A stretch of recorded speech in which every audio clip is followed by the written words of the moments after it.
right?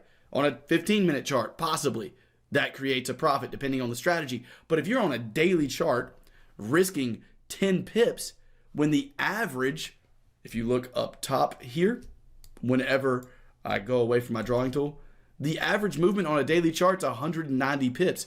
You think that 10 pip stop loss is going to get hit? Yeah, 90% of the time. 90% of the time you're going to lose that trade because you're not in line with the volatility of the time frame you're on. The same thing goes for different currency pairs. For example, the euro pound in the currency world is a currency pair that has a very small amount of movement per candle.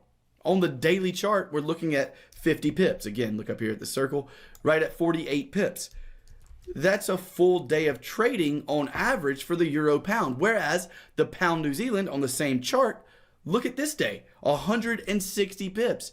So do you think you need to be using the same exact stop loss when these two markets are moving so differently?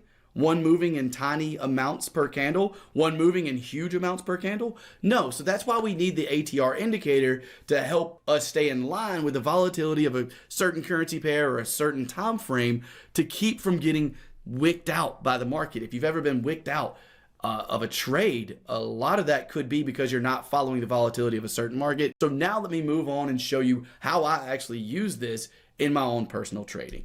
So based on what you've learned so far in this video, what trend is the Aussie Canada in right now?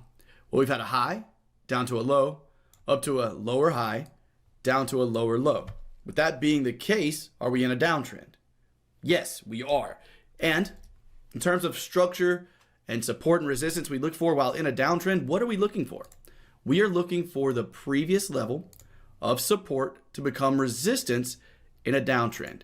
And we haven't gone over this yet, but we actually have a nice inverted hammer here, or a nice shooting star candle, whatever you want to call it. I don't really worry about the names of them. This candle has a long wick to the top side. Again, we're going over candlestick patterns actually in the very next lesson. But right now, what I want to show you is how I would use the ATR to help me predict stops and targets in terms of how I would use that indicator to place those. Let's go ahead and put a position tool on the chart. Right now, the ATR, if you look in the top left corner of the screen, right up here, is 67 for the Aussie Canada. If the ATR is 67, what I want to do is make sure that I'm at least one ATR above the swing high of this current pullback to give the trade breathing room. So if up to that high is 30 pips, as you can see right here, this is up to the swing high, then I need to add 67 pips to that. That would be a 97 pip stop loss.